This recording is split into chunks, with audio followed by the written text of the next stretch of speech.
following is a presentation of 4-Star Sports Media.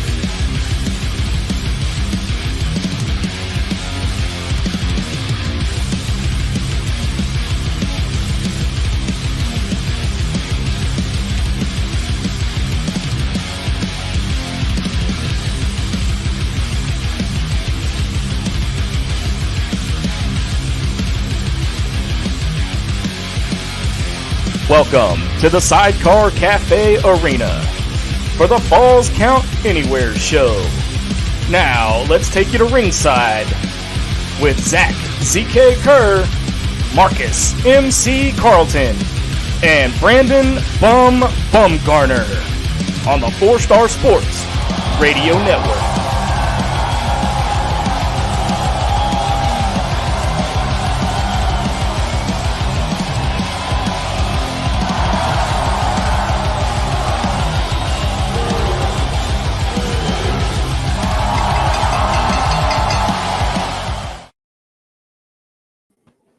Hello, everybody, and welcome to an all-new edition of the Falls Count Anywhere show. I am your host, Zach ZK Kerr, along with Marcus MC Carlton. What's up, MC? Hey, man, it's Friday. Right? Love it. I'm running a little behind here, boy. I'm off my game. All of our shows are off around this week. This is weird. Normally we're on a Tuesday night. It is the Friday night edition of the Falls Count Anywhere show, and thank you everybody for joining us. Oh boy! Hey, if you want to be a part of the action, leave a comment in the Heritage Fence Company live fan feedback section on YouTube and on Facebook. Heritage Fence Company for all your fencing needs. All of our articles on our website. By the way, check that out too. 4star.live. All of our articles are sponsored by Heritage Fence Company. If you're in need of any residential or commercial fencing in the Memphis and Northeast Arkansas area, reach out to them. Search them on Facebook at Heritage Fence TN. All right, MC, we're going to jump right into this. By the way, share, follow, subscribe. Like, share, follow, subscribe. Turn on your notifications for everything going on inside of the 4-Star Media Network, 4-Star Sports Media Network. And all of our shows, new seasons kick off for all of them across the brand on the week of August 2nd. So make sure you tune in for that. All new graphics, all new everything, except for the 6 ugly mug guys that do it every day. Hey, and August sounds like it's a long way off, but it's really not, man. It'll be here in the blink of an eye. You know, 6 ugly mugs and me. So there you go. No, I'm kidding. I'm primarily numero uno of the ugly faces.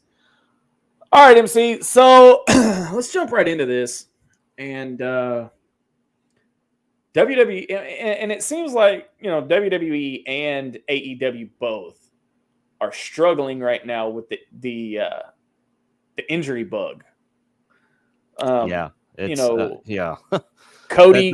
wrestles. Yeah, Cody wrestles with a torn pec and gets backlash that it's faked and all of this. Have you heard some of this? He's being accused of it being a fake injury, like it's makeup and everything. No, that's real. No, that's as legit. If you've seen the pictures that he's put on his Twitter, that's as legit as it gets. I mean, he's purple from the entire half of his chest is purple all the way down his arm. I mean, come on now. I mean, not everything is a work. So it's No, but I'm the MC.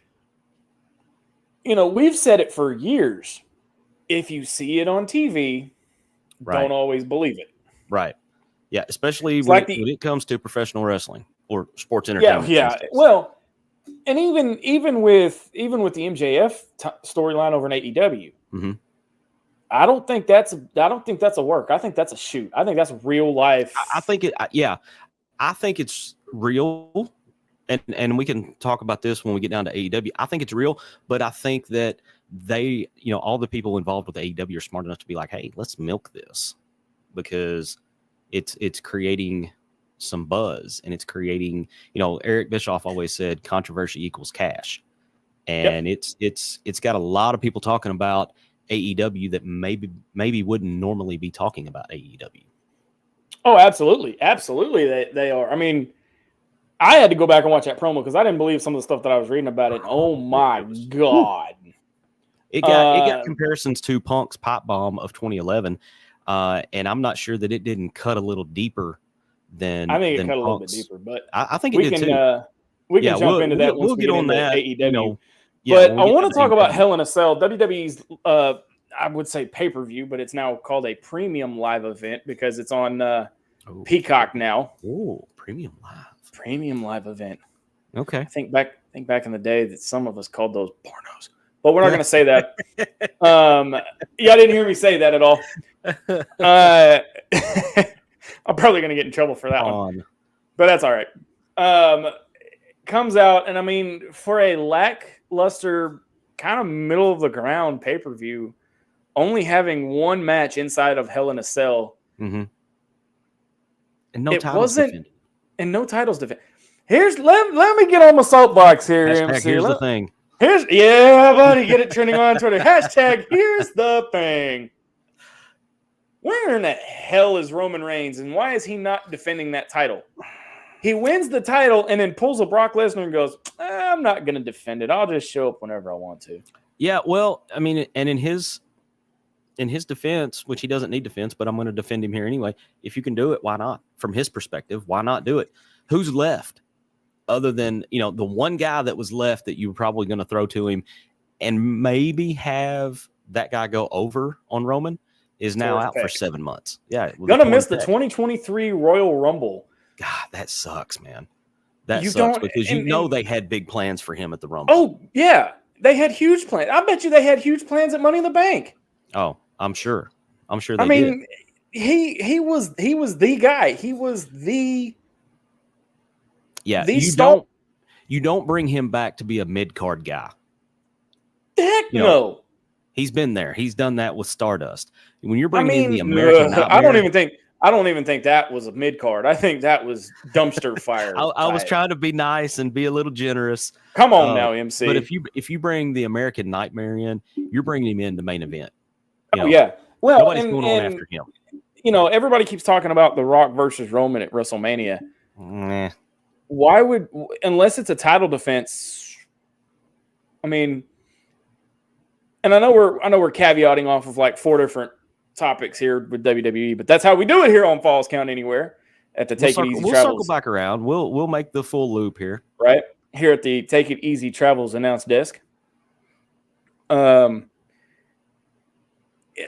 I said, if he drops the belts to Cody, mm-hmm.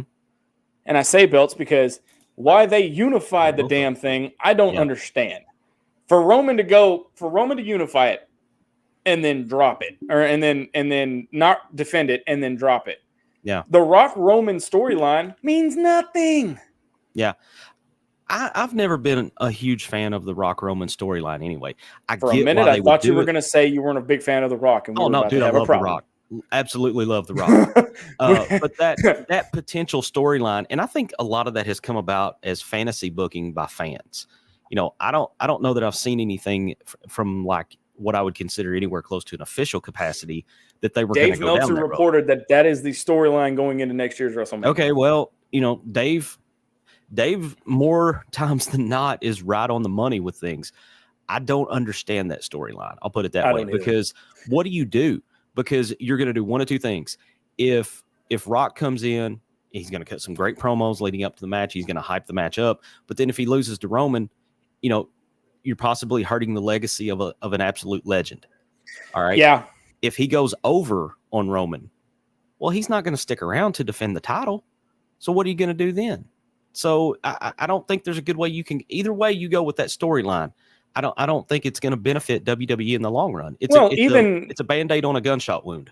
Yeah, even if they go through with it, if Roman drops the title, that tribal chief God mode all that is done. That wraps up the storyline. So there's really no point in battling for the head of the table if he gets his ass kicked by Cody Rhodes. Now we're talking what ifs now because Cody's out. And now that WWE has moved Money in the Bank from Allegiant Stadium to the MGM Grand, they're not. I mean, Roman's taken off the card. He's not even defending it there either. Yeah, you don't have him, and now you don't have Cody, and now you don't. And I get it. Money in the Bank is. It's not one of the big ones, but it's not one of those kind of. It's the second ones tier. It is after the big four. After the big four, I'd say it's second tier. Obviously your big four: WrestleMania, SummerSlam, Survivor Series, and the Royal Rumble. I would definitely put Money in the Bank. Wait, say those again because I didn't. Hold on. Mania, you have the Rumble, Mania. Yeah, Rumble, SummerSlam, Mania, and Survivor. SummerSlam, Okay. Survivor Series. Yeah. But I would definitely put Money in the Bank in that next tier, and I might put it at the top of the next tier. Yeah, I would do the same thing. But the thing is, though, they had to bring in the way they did the Judgment Day. I didn't see that coming. I kind of liked it because it was unpredictable, and I didn't see it coming.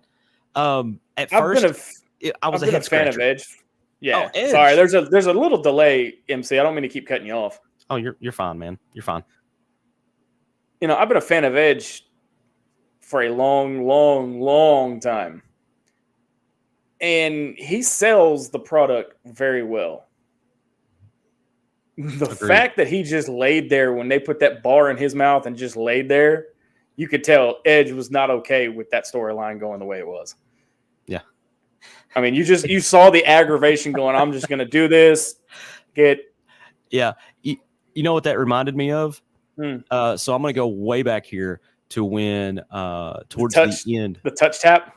The finger poke of doom. The finger poke of doom. But then also not long after that, you had the pay-per-view where, Jeff Jarrett was supposed to lose to Hogan, and he went in and immediately laid down in the middle of the ring and would not move. I mean, he was just like a statue laying flat and made Hogan pin him, and then he got up and walked out of the ring. I could see a little bit of that in Edge because I agree with you. He was not happy with the storyline. Speaking of Double J, and again, we're not sponsored by this, but we're going to plug it anyway because you know what? I don't care. The new Broken Skull Sessions episode is out with Jeff Jarrett, with Stone Cold Steve Austin. Wow. Ain't he great? I'm going to say. If you have Peacock and you're a WWE fan, go watch this one, and even go watch the one with Cody Rhodes. There's not a bad. Now, I'm going to say this, and this is not for any other reason other than I am not a big fan of hers. I did not watch the Sasha Banks one. I haven't watched that one. That's about the only one I haven't watched. That's the only one I haven't watched. She's not one of those that are high up because it says former superstars and legends. She's not a former or a legend.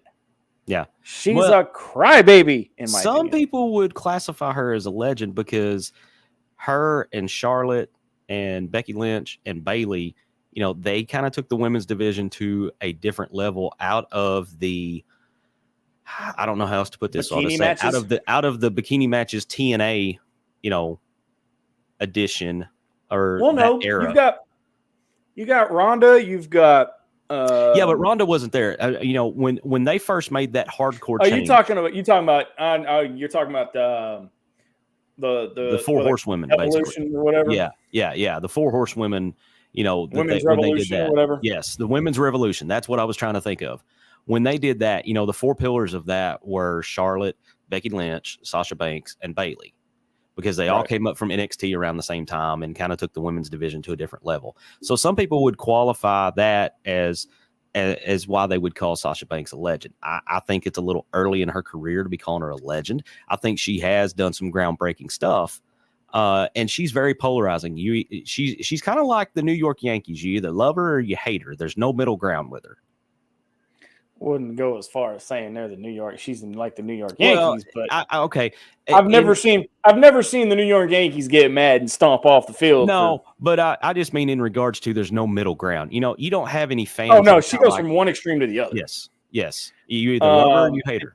she'd probably be one of the ones that I would say makes a better heel than a babyface. Absolutely, 100%. But none of the Broken Skull sessions are bad. I've watched both the first episode with Undertaker and then one more round. They used to have the uncensored versions on there, but they don't have them on there anymore. Yeah, Peacock took, everything like that. I mean, they even went so far as to censor some of the Attitude Era stuff. But anyway, we could have a whole show on that. But yeah, that'll be one of our special editions that we do. But you don't, going back on WWE right now, you don't have. I mean, look at the roster.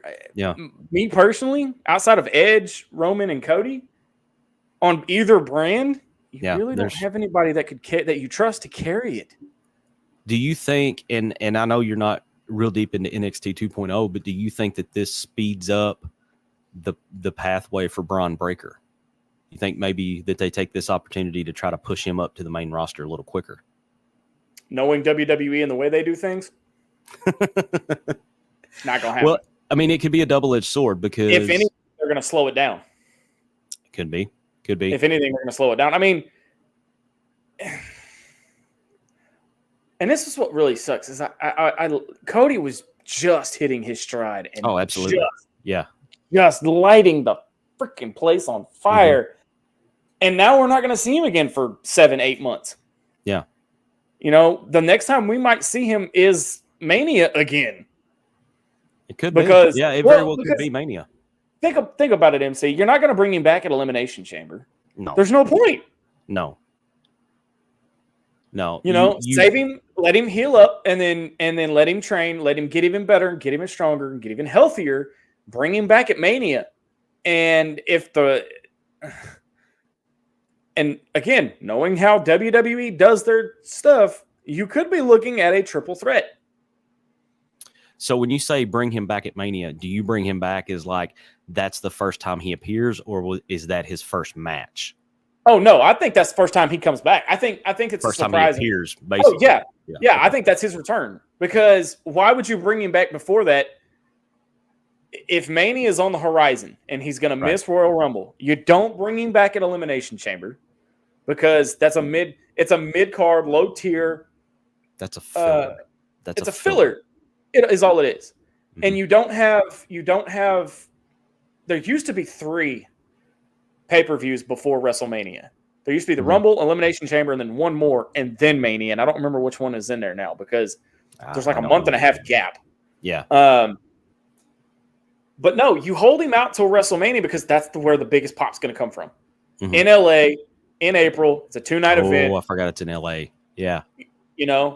That's where you should. If I was smart and running creative, I'd hold him out till Mania. Mm-hmm. And have him come in unannounced. Unannounced. Yeah. Don't even hint at the fact that he's at Mania. And so then you would set up his storyline. He comes back, makes his appearance at Mania, gets the Triple H return pop from when Trips came back from his major quad injuries. And then maybe the next night on Raw, since that Raw after Mania is always a wild one anyway, set up his storyline. There you go. Yep. See, we can. Yep. And I'm going to say it because look, this is more of a podcast than it is a show. So and I'm going to say this, and Wes is probably watching, going, "What the hell is he doing?" I'm going to say the FCC rules don't apply, but MC, you and I can write this shit. Yeah, I've joked with some friends of mine before. I was like, man, we could so fantasy book this. But here hashtag here's the thing, we're not taking into account the biggest factor of every idea that runs through creative at WWE. Right, it's got to get past the big man. Well, here's the deal too. I mean, you've got another returning superstar before too long. Mm-hmm. Can you name who I'm thinking of? It must not be who I was thinking. Okay. Who is it? Who are you thinking? Who are you thinking? Let's go with you, see if it's the same one. Well, so the guy that I was thinking about is not under contract right now, but I think this is a perfect opportunity to bring him back. Bray Wyatt. Mm-hmm. Absolutely. But I was also thinking of Big E. Is he coming back? He's trying. Man. He's trying. But again, God bless him if he does, man. But I would. Here's the I'd deal. be gun shy. Here's the deal. Stone Cold came back, and well, granted, it took him 19 years. Mm-hmm. Same kind of neck injury. Same kind of neck injury. Edge. Same kind of neck injury. Daniel Bryan. I mean, you're seeing a pattern. All these guys come back. Mm-hmm. Okay. Big E may not come back right now, but Mania 2023 again. New Day, the British butts or brooding butts or whatever, brutes. Is it brutes? I don't even know what it is. I don't even know, man. It's the Sheamus stable with the little runt that he has to keep fighting to put that dude on a leash. Yeah, I'm not. I've never been a big fan of Sheamus, but other storylines. My girl finally comes back. The badass, the former sassy Southern Belle, Lacey Evans, is actually in action tonight on SmackDown. Finally, my girl comes back, and she's dropped. When we talked about this before, MC, she's dropped the sassy Southern Belle, and now she's just coming back as a badass. She's coming back, Lacey Evans, patriotic, not too much unlike Jack Swagger back in the day. I was a Jack Swagger fan, man. I really liked Jack Swagger. You were a Jack Swagger fan? I was a Jack Swagger fan. I got Zach choked up on that one. Actually, I was more of a Zeb Coulter, as I know him, Dirty Dutch Mantel fan. Dirty Dutch Mantel, the whole We the People thing, and that caught on. One of my gripes was that they killed that because it caught on. Because when Swagger would come out, man, he'd get the We the People. I loved it. I thought it was great. I got cranberry juice coming out of my nose, MC. That was mean. Man. I ribbed you pretty good on that one. I was not expecting that one. Normally, I can expect when you're going to throw me a curveball. That one got me. That one got me. I was swinging in the dirt for that one. That was a cutter. That was one of those Kevin Kopp's Arkansas cutters, man. Yeah, there you go. Some of the other storylines coming out of WWE. There really isn't any. I mean, they're grasping at straws now. Well, they're grasping at straws now to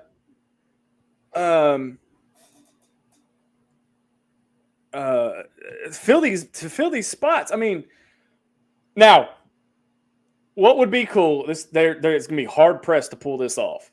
Mm-hmm. What would be cool in the Kevin Owens Elias / Ezekiel storyline? Is they're arguing about he's Elias, and have Elias on the Jumbotron. Mm-hmm. Yeah. It'd be next to impossible to pull this off because he doesn't have the hair or anything, and you could probably, and if they try to make up it in, it's not going to look right. Yeah. But man, could you do a stunt double? No, because you'd figure it out. I don't know, man. Miz had a stunt double that was almost identical to him. Miz had a stunt double? What? Hold on. You don't remember that? With Alex Riley? No. Give me a second because I'm going brain dead here for a minute. How far back are you going? Oh gosh, probably 7 or 8 years anyway.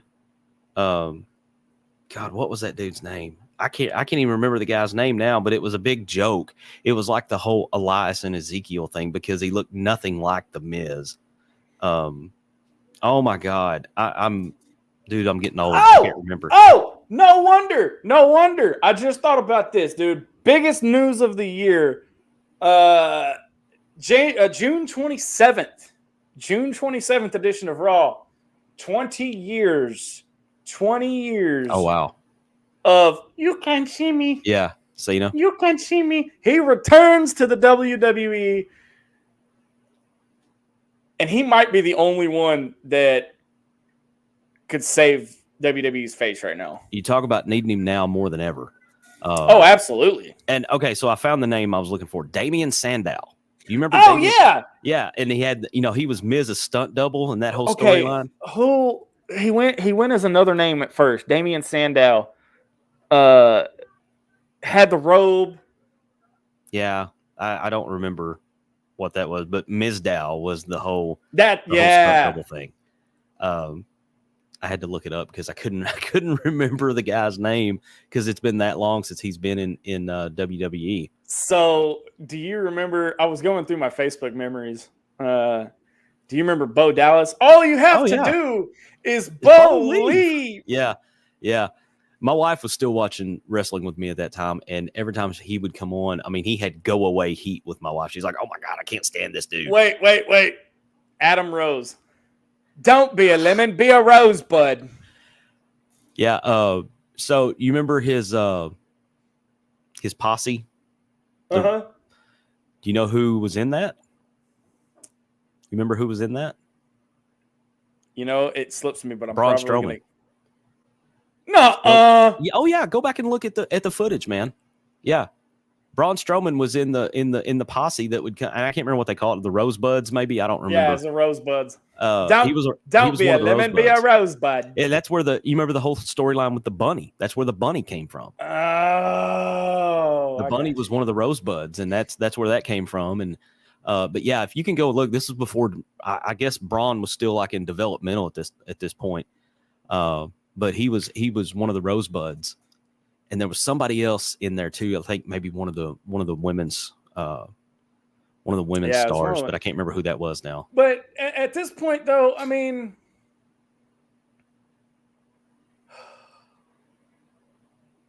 WWE. Yeah, what do you do? I mean, where do you go? What? I mean, Vince has got to be in the back going. Now what? Yeah. He's probably got a different way he's saying it, but you know.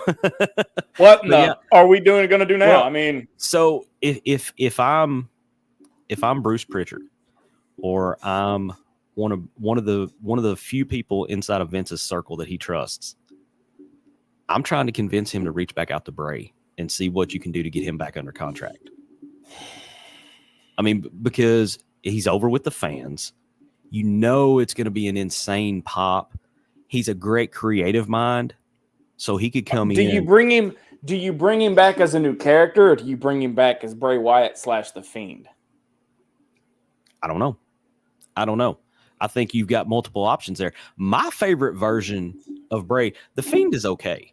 The Fiend is okay. I got no problem with the Fiend. Bring him back as Husky Harris. Well, no, not Husky Harris. I mean, I'm not going to go that far back. But when he first came in with the Wyatt family, you know, he reminded me of Robert De Niro's character on Cape Fear, is what he reminded me of. And I can see that. I can definitely see that. That was the one that resonated with me. You know, he'd come out carrying the lantern and be like, you know, Los Angeles, we're here. Right. I know we're a wrestling show, but I'm going to give I know people are watching the College World Series right now in the Super Regionals. Notre Dame 8-5, top of the ninth, 2 outs, 1 on. And they are at the plate. So this could get interesting, folks. Over the top rated, overall top seed Tennessee Volunteers. So now, yes, it's only game 1, but could be, could be something there is a if Notre Dame goes on to win this game, the curse of being the overall top seed will live. And if you want to learn more about that, you can tune into one of our sports shows that talks more baseball, and we'll go over that. Easy. I know where you're going, and don't do that. Don't do that. don't do that. Don't do that. Oh man, again wrapping up WWE. I just, the brand split is over. Yes, there's Raw and there's SmackDown, but the two different rosters is no more. I mean, they're unified. They've unified both titles. The U.S. title and Intercontinental title. They need to go ahead and do away with those because they're irrelevant now. They've fallen into the Bermuda Triangle. You're going to unify every title that there is now, and I mean, I don't know. I think you need something, you know, especially for the next 6 or 7 months until you get your top babyface back. I mean, pulling Edge over as a face is going to help, but I don't know that he's going to carry the same. Well, I mean, you can clout as a babyface as he was getting as the leader of Judgment Day. He can't, but at the same time, he is a Hall of Famer. He is a legend. Very true. I mean, he's been through the ringer. But another guy that has done something unprecedented that none of the other superstars have done. He carried the company through one of the worst and toughest times ever for 24 months almost. Yeah. Drew Very McIntyre. True. Yeah. He carried the company where there was no fans. Yeah. So that's another hit. That's another face that, I mean, you could lean on if you needed to. But, MC, there's nothing there. I mean, WWE is not what it used to be. Well, I think the best thing that could happen to them right now is, and this is just, again, this is me fantasy booking. You get somebody who is organically over with the fans. Undertaker. Somebody who has that, that he may not have the approval of Vince and the upper levels. They may be kind of like, I don't know on this guy. But every time he goes out, he gets good pops. He has good matches. Have somebody like that. Okay, I'll give you a perfect example. Bring Cesaro back. And bring him back in a way that we've not seen him before. Bring him back. Have him come back as the disrespected, overlooked, almost a throwback to the Voice of the Voiceless type deal. But have him come out and maybe go into a little half shoot, half work promo about, what does it take? What have I got to do? What have I got to do to get the eye of management? And then, because Cesaro is organically over anyway. When you've got fans bringing 8.5 by 11 white pieces of paper that says Cesaro section on it and holding it up at Raw, at pay-per-view, at SmackDowns, dude is over. So why not roll with that? I want to see where this Judgment Day storyline is going to go. And I'm telling you, Edge referenced a higher power type person in one of his promos. Yeah. I'm not saying, and again, this is me, fantasy booking. It's me, the teenage kid that's talking in me, because we all know how I am. Do you know how much I'm going to lose my mind if it's revealed and all you hear is the gong? It's the gong. Yeah. You hear that? I will literally go, yes! It won't tarnish the legacy of The Undertaker, but if he has the itch to come back and get that pop. If they bring him back, it needs to be as the leader of the group, and he doesn't, he's very limited with what he does because he doesn't have to do anything because he's the freaking Undertaker, and he can just put his minions, have them do all the dirty work. It's the Ministry of Darkness 2.0. Yeah. Well, and that's why I think Finn Balor is perfect in this, because that will allow them to bring back the Demon King. And Vince, if they're going with this supernatural, I read somewhere where Vince won't let him bring the Demon King back.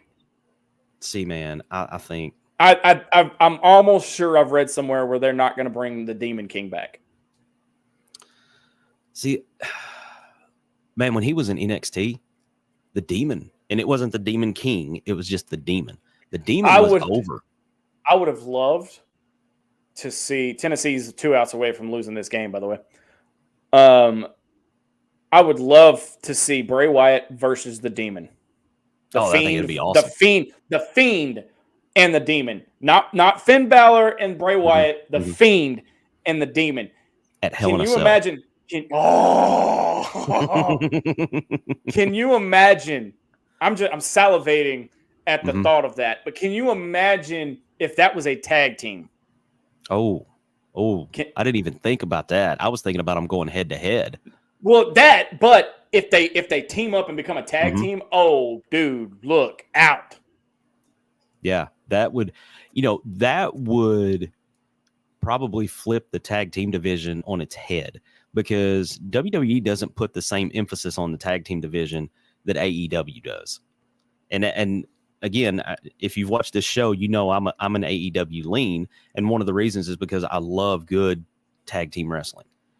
I think if you wanted to, and maybe that's something, something like that. Maybe for the next 6-7 months while Cody's out, and until you can get some of these other guys either under contract, or you get your storylines figured out, or you get figured out what you're going to do with Roman, maybe you look at it and you try to put more emphasis on tag teams for the next half year. And when SmackDown came to Little Rock a couple weeks back, I was there in attendance, and that's a different atmosphere. I know we're running out on time, and we're about 5 minutes behind on break.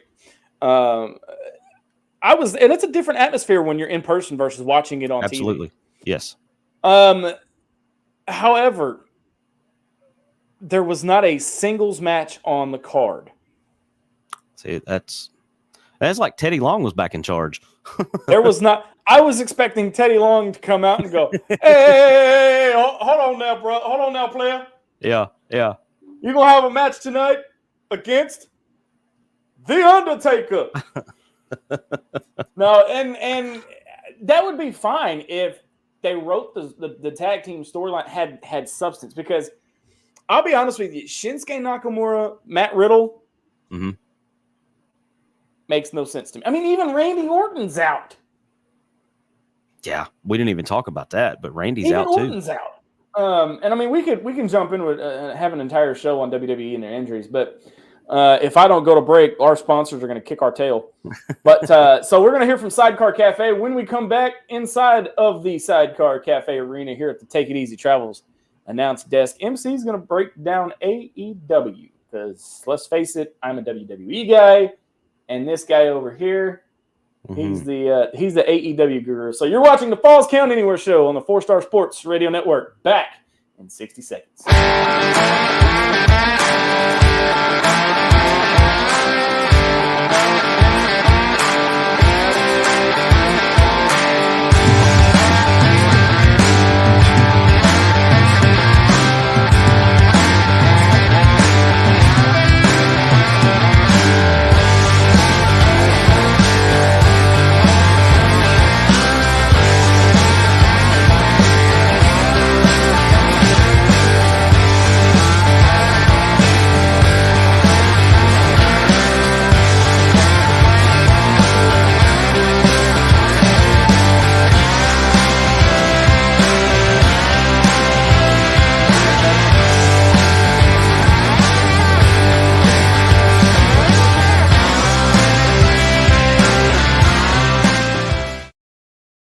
All right, welcome back to the Falls Count Anywhere show here on the 4-Star Sports Radio Network. I'm wrong show. I'm Zach CK Kerr. This is Marcus MC Carlton. I swear I'm going to end up having multiple personalities before this is all said and done. For those that are watching and are also sports fans, Tennessee is 1 out away from losing Game 1 of the Super Regional against Notre Dame. I think they just lost. Yep, did it? I'm a little delayed. So yeah, ground ball to short, and 8-6 is your final. And there's the grounder and the out. North Carolina win, or North Carolina. God, please don't let me say that. Oh my God, your mind's thinking about tomorrow. Notre Dame wins it. I hope I don't say North Carolina wins it, because I may end up crying. But before the break, we wrapped up our WWE talk. And let's see, man. All right, so in AEW, the only thing that I am anywhere near aware of is MJF's promo that pretty much turned into some real life stuff. Warner Brothers has come out, issued a statement asking AEW to remove him, and he has now been removed from everything. Yeah. And originally, I thought this was a work. And if this is still a work, they are doing a damn good job. Yeah, I think there's some legitimacy to it. I think there's some real life aspects there. But as I said earlier in the show, I think they're also smart enough to see what is creating buzz and what is creating controversy. And as Eric Bischoff once said, controversy equals cash. So I think that maybe there is some legitimacy to it, but maybe they've just kind of turned up the knob a little bit, maybe turned it up from 8 to 11. Let me ask you this. All right. Put MJF in WWE. Just roll with me here. Okay. All right. He wants to go to WWE. He would not do well in WWE. He would not have he would not have the creative freedom that he has in AEW. Mm-hmm. Now, I'm 100% against them not cutting his mic off and calling Tony Khan up and Mark. Yeah. That kind of cross. I don't know why, because the F-bomb is like my favorite word because I'm ex-Army, and that just – I'll throw a random one out there just because. I don't – for some reason, that sat different with me, though.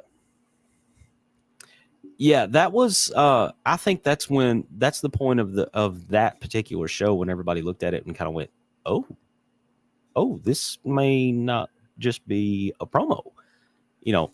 And in MJF's you know, in his promo early on, he's like, all right, y'all want to hear me talk? I'm gonna talk, but it's gonna be Max Friedman. You know, he didn't say it was gonna be MJF, which is his character's name. Max Friedman is his you know, God-given name. So he kind of just went off the deep end with it. If this is him being a super heel, oh, he's doing a fantastic job. Yeah, well, and he kind of, you know, he has an old school feel to him because he lives the character even when the cameras are off. Oh, go see him at a convention. Go see him at a convention. Look on his Twitter account. Even as little kids, man, they're like, I'm a big fan. Why are you a fan? Yeah. Right. Shit. Yeah. Right, I mean, fine. And I know it's mainly a gimmick, but the best gimmicks are the ones where the performers are being themselves. They're just turned up a little louder. And so if he's really a jackass, then he just, you know, adds a little fuel to the fire and runs with it. Yeah. But you know, the weird thing too, MC, is that the best storylines are the ones that we can't, where us, the fans, can't tell the difference between what's real and what's not. Yes. When that line blurs, when that line blurs, that makes for beautiful storytelling. Yeah. You want to pull somebody like me in who has been watching wrestling since he was 6 years old. You want to pull somebody like me in and keep me hooked. Give me that storyline where I'm looking at it and I'm like, wait a minute, is this okay? You know, are they gonna cut his mic here? Because this seems a little too intense just to be a promo. You know, and that's kind of what I was saying. The reality there. That's kind of what I was saying when the further this promo went and the longer this promo went, I'm going, all right, cut the mic. And when he leaned over the ropes and he goes, Tony, fire me, you and Mark, and I went, yeah, okay, he just crossed the line. Well, and he also jumped on one of the production guys there, you know, because I guess there was like a floor director or somebody there trying to give him like time cues or something, and he just completely shifted his attention and cussed that guy out. He's like, "Don't you dare try to count me down." He's like, "I'm talking. You shut up and let me talk." And that's who he's talking. I thought he was talking to a fan that was jobbing with him. No, it was one of the production guys. It's funny that now I want to ask you this too. CM Punk came out and tried to talk to him, and he jumped the guardrail. He jumped the barricade. Do you think that was part of it, or do you think that was Punk coming out trying to seal the deal, try to settle him down a little bit, going, "Look, I've been where you're at. This is not the route you want to take," or was he coming out going, "Damn, that was good. I wish I'd have thought about doing that"? I kind of think with the mind that Punk has, I think it could have been a little bit of both. I think you take a little bit of, hey, I know what he's feeling. I've been in this situation. However, I know how much buzz this is going to create. So let me walk out here and, you know, pour as much fuel on the fire as I can. I think that was more Phil than it was CM Punk. Yeah, I think it could have been. Because that's fair. That's fair. If you notice, Punk didn't come out with the title on him. No. If that was Punk, he'd have had the title on him. I think that was more Phil. Phil Brooks being CM Punk's given name. Right. And also you have to take into consideration that none of the announcers acknowledged any of that situation when they come back from break. They cut to break very abruptly, went straight to black, no bumper, no nothing. And then they come back and it's like, poof, it didn't happen. You know, now, yes, they can put that on just as well as anything else. But again, it adds to the realism and it adds to blurring that line to make people think, holy crap, we just saw an employee lose their mind at their boss on national TV. Global. So it's man, if it comes out that this is a work, this is absolutely genius. It is, and brilliant. it has, it will be. It may end up being, if it's a work, it may end up being as good of a work as the whole Jerry Lawler, Andy Kaufman thing was, because for 25, 30 years, people thought that was legit. And then Lawler comes out and says, oh no, we kind of talked about this ahead of time. We just didn't let David Letterman know, So I was blown away when he come out and he said, no, it was a work. I was like, that was a work. Yeah. I mean, but that's the kind of storyline you want to do. What else is going on, MC, inside of the world of AEW? Man, they've got so much stuff going on. So we had some news break earlier today that I've got to touch on here, and it's Dave Meltzer, which, Dave is all over the place, man. He gets everything. He's with Wrestling Observer newsletter. Apparently, within the not this week, there was a verbal confrontation between Chris Jericho and MVP. And you're like, wait a minute, MVP doesn't work for AEW. No, but somehow they crossed paths in a hotel, and the story goes that MVP was throwing out some trash talk. Jericho originally thought that, and everybody around the situation thought that he was just ribbing him. He was making jokes, and then MVP made it clear that he wasn't joking around. And so things got kind of tense. No, there wasn't any blows thrown or anything, but it was just kind of a tense situation. And Jericho reportedly told MVP that he's like, hey, I don't fight jobbers. And he turned around and walked and got on the elevator and walked away and left MVP screaming about it in the hotel lobby, making a big scene. Well, that's MVP though. I mean, well, yeah. I mean, that's that is what it is. Porter. I think it was interesting because not only do you have the two guys from different companies crossing paths, but I've never heard of any backstories of where there was like any long-term legit heat between these two guys. So I don't know. Did these two even have a match together? I don't know that they ever had a storyline together. I don't think. Because I was trying to think about that today, and I didn't remember any storyline with those two. I don't think they ever had one. I don't think so either. But I so that broke but I don't today. Think so. That news broke today, and so it was all over Twitter. It was blowing up, and I mean, once you read through it, and it's kind of like, okay, you can kind of see that. I mean, I don't know. I mean, here's what that sounds like to me. That sounds like two guys that know each other from the past, and maybe they cross paths near the hotel bar, and one of them's had a little too much to drink, and he's got the truth serum flowing. So maybe I throw this out. I'm gonna throw this out here to you. AEW's got a Forbidden Door pay-per-view coming up. Mm-hmm. We all know the Forbidden Door on my list. Yeah. What if? And again, this could be a complete fantasy thing.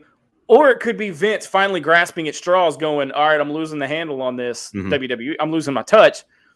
They're either going to sell out or they're going to go ahead and say, okay, we're going to team up and with AEW and do the Forbidden Door.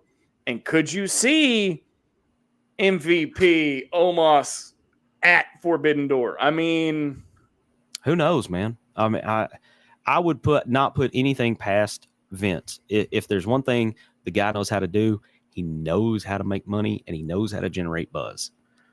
I mean, you're not in that business for this long. But MC, if you just get that going, even if it's a rumor and it's never going to happen, if you get that story going, holy crap, dude, is that going to generate buzz? Well, and I think WWE will have a close eye on this Forbidden Door pay-per-view between New Japan and AEW coming up at the end of the month to see what kind of buzz this generates. And okay, so how do we piggyback off this without becoming directly involved? You're not going to get, and I hate to bust everybody's bubble. This is not the Monday Night Wars 2.0. No, it's not. Stop comparing it to the Monday Night. You're never going to see that kind of a war again. I'm sorry, dude. You're just not. I agree. You're not. And I've always wondered. We know Vince is in the ear of the announcers, telling them what to say and how to say it. You think Tony Khan is like, here, this is the storyline. Y'all talk about it how you want to, or do you think he's doing what Vince does, is sitting in the gorilla position, kind of talking them? Okay, say this like this. I don't think Tony's a micromanager at all, because if you go back to the root of this, Tony is a fan first. He's been a long time wrestling fan. He's like old school Memphis, old school world class, old school Georgia Championship Wrestling, old school NWA Crockett Promotions. Tony knows the history of all that, and he was a fan before he was approached by Kenny the Bucks and Cody, of all people, to start up AEW to kind of be the financial backer for it. And I think that he trusts his guys enough. He may say, hey, this is kind of the direction I want you to go in, but I really don't care how you get there. This is our start point. This is our end point. What you do in between to make it work, that's you. And yeah, I've heard that. I've actually heard that he does that. He says, all right, you two are in this match. This is how you're going to start it. He's going to win it. What y'all do in between and how you win it, I don't care. Yeah. Y'all tell me how you want to get to the finish. Here's the finish. How do you guys want to get there? Yeah. So MC, we're closing in on the last few moments of the show, and we're gonna throw everything in this melting pot. All right. Any kind of small, kind of nonchalant but funny and things that are floating around there in the wrestling universe, whether it be AEW or WWE. What do you got? You got anything like a mistype or a autocorrect?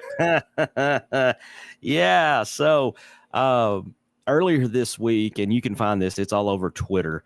There was a advertisement for an event for WWE put out. This came out early in the week because it was before it was known that Cody Rhodes is out for the next 6-7 months, because this was promoting an event coming up at Hard Rock Cafe in Vegas, maybe. I'd have to go back and look at it for sure, but it's at Hard Rock, and they were going over the match card, and they got down to, there was going to be a Cody Seth match. This was a non-televised event. It was basically like a huge house show, kind of like what they would normally do at Madison Square Garden. I was going to say, was it called Sunday Stunner? Yes, Sunday Stunner. That's it. That's what that is, instead of calling it WWE Live now, they're calling them Sunday Stunners. Gotcha. Okay. That's their house show. This was one of their big Sunday Stunners, and the main event was going to be Cody and Seth freaking Rollins. Well, on the advertisement, and you got to go get on Twitter and find this, because this is just absolutely hilarious. Autocorrect, as it gets the best of us, it got whoever was putting this advertisement out, because it came out as Cody Rhodes versus Seth Franklin Rollins. So that is great. Of course, Twitter, you know how Twitter is, man. Twitter blows up. And then to make it even better, and I mean this, you want to talk about icing on the cake, gravy on the biscuits, whatever you want to call it. Seth Rollins goes and changes his official Twitter handle to Seth Franklin Rollins. And it's hashtag, dude, it's trending. I mean, it was all over the place. If they don't come out and introduce him as Seth Franklin Rollins on Monday Night Raw next Monday, there's going to be a riot. That would top everything. If there's not at least 5 signs in the crowd that says Seth Franklin Rollins, I'm going to be highly disappointed, because it's going to suck, dude. I'm going to be that's so easy upset. pickings right there, man. Right? That's you got to jump on that and make that happen and roll with it. But I love the fact that Seth didn't let his ego get the best of him and be like, oh, what's the deal, man? Why can't you get my name right? And all this, he just took it in stride and rolled with it. He rolled with it. Speaking of, let's stick with Seth for a minute. And I'm gonna ask this as a fan, but what in the hell did he and Becky do to piss off the upper echelon of WWE? Becky got pregnant. well, that's what pissed them off. No comment. No comment. To have Becky Lynch in a 24/7 title match made no sense to me. And then you have him have Seth lose 3 straight on the big stage to Cody. Now, don't get me wrong. They did the same thing to Roman. They made Roman blow through everybody, which now he can take time off because he's beaten. He's literally beaten the entire main roster. Mm-hmm. Yeah. The only thing he hasn't done is gone to NXT and beat up on the little guys.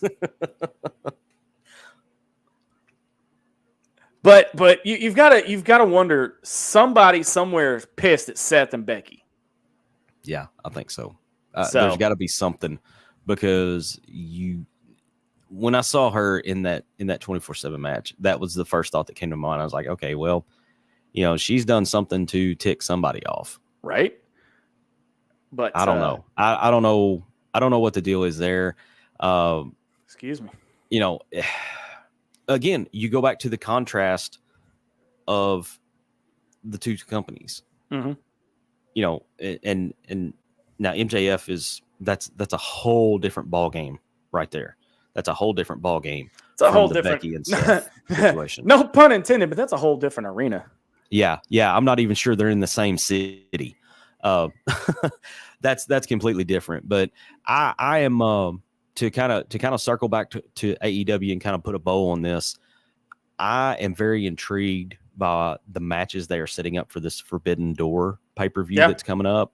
You're getting some fantasy booking matches, such as the whole card has not been released yet, but you're gonna have. So I know you're not real big on New Japan, but I can blow through this real quick. I have no clue. I have no clue who's in New Japan. Some of the best talent in the world is in New Japan. I'll just say that it's a completely different style from what we see here in America.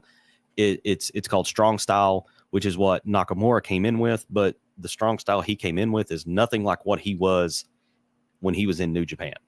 But they have a Dominion tournament going on right now. So it's basically like a King of the Ring type tournament, to put it in terms that you can relate to. Whoever wins Dominion is going to take on Jon Moxley for the AEW title at Forbidden Door. So is this, I know, and again, we can spend all night talking about this, but I want to make sure I get this right, because I'm a host here and I got to act like I know what the hell I'm talking about. Punk didn't relinquish the title. This is just an interim title to have somebody in that slot, and it's Mox. Mox is the number one contender. Okay. So on Dynamite Wednesday night, they had a battle royal to determine who was going to face Mox for the number one contender spot. Right. Kyle O'Reilly, formerly of Undisputed Era, now he's back with Redragon, which is basically Undisputed Era has reformed in AEW, minus Roderick Strong. So you got Bobby Fish, you got Kyle O'Reilly, and you got Adam Cole, Bebe. They have reformed, and they're in AEW now. Kyle O'Reilly wins the Battle Royal, so he goes on to the main event of Dynamite to face Jon Moxley for the number one contendership. Great match. If you can find it, go find it, watch it. It's worth time to watch it. Mox wins the match, spoiler.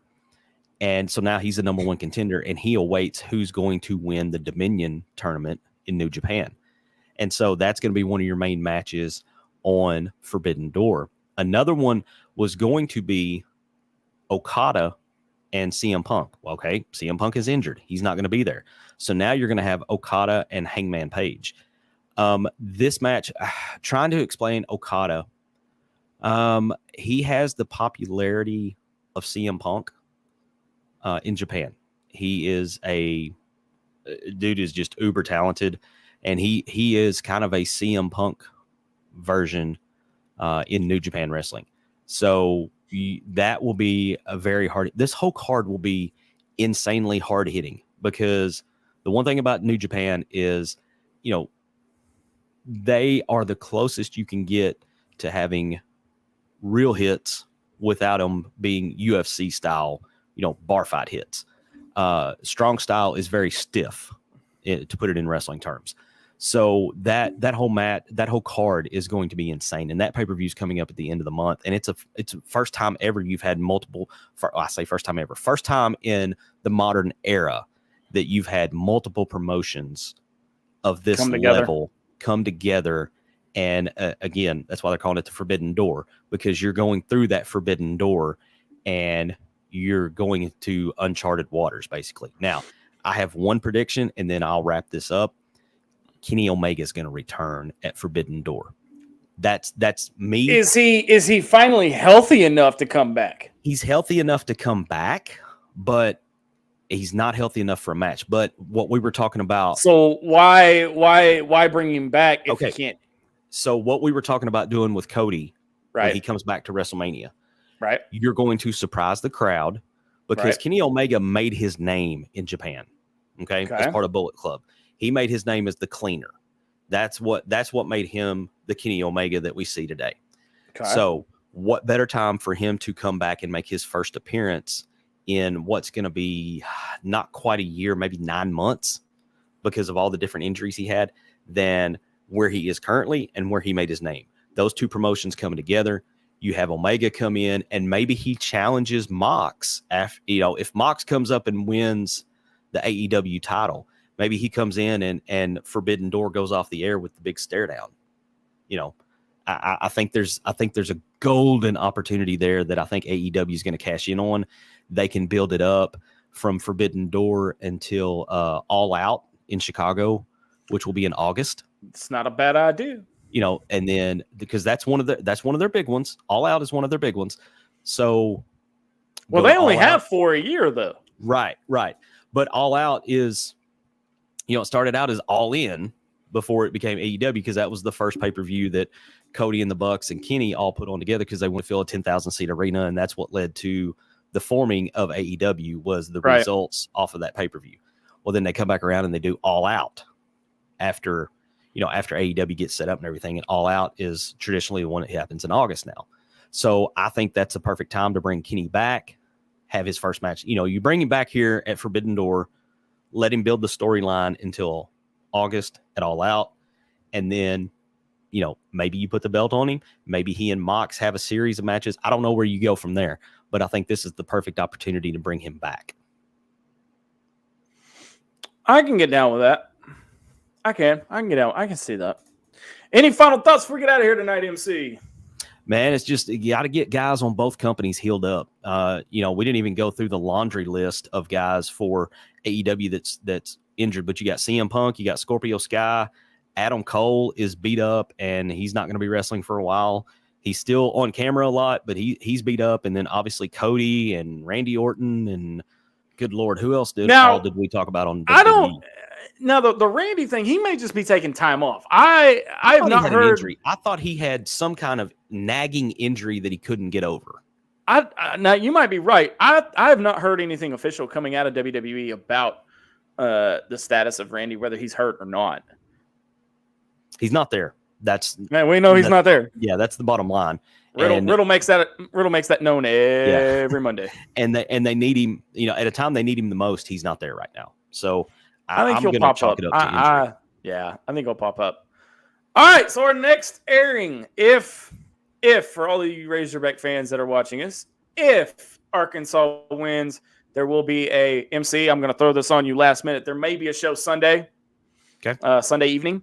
If not Monday for Inside the Hog Pen. But like I said, all of our shows, all of them across the board, except for the college basketball pick'em show, will start on August 7th. And when we're talking The Point, we're talking Inside the Hog Pen, we're talking the college football pick'em show. And we've got 2 new shows debuting in August. And one of them might be hosted by this guy, The Man Cave Show.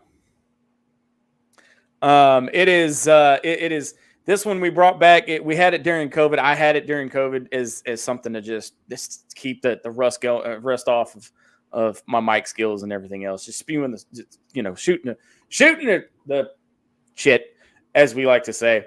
But got a lot of stuff planned for the fall, so stay tuned for it. Like I said, like, share, subscribe, follow, turn your notifications on for all things 4-Star Sports Media related, and make sure you stay tuned in. Head over to our website, 4star.live, to all of our articles. There's links there. And once again, all of our articles are sponsored by Heritage Fence Company. If you're in need of a residential or commercial fencing in the Memphis or the Northeast Arkansas area, give them a call. Find them on Facebook at Heritage Fence TN. Whoo, MC. It's a Friday night, man. It's weird having Falls Count anywhere on a Friday. I feel like we're supposed to be inside of the the Take It Easy Travel Studios for Inside the Hog Pen, Yeah, we're just kind of turning things on their head right now in what's considered the off season. But right, hey man, we just roll with it and make it work. I mean, you never know. It might be July. There's been no shows, and we just hop on and just shoot the crap for a while. Just talk about anything sports related. It could be, hey, did you see the tag on ESPN 8? So you never know. It works for Marty and McGee. That's what they do every Saturday morning. They just, they just get on and just talk. So if they can do it, why can't we? I don't know. I got nothing. I got nothing on that one. All right, that's gonna do it for us. There I go again. My alter ego. It's Friday night. That's what you used to do it on Friday. Right. I'm Batman. No, I'm Zach ZK Kerr. He's Marcus MC Carlton. You've been watching an all-new episode of the Falls Count Anywhere show on the 4 Star Sports Radio Network. Until then, so long, everybody.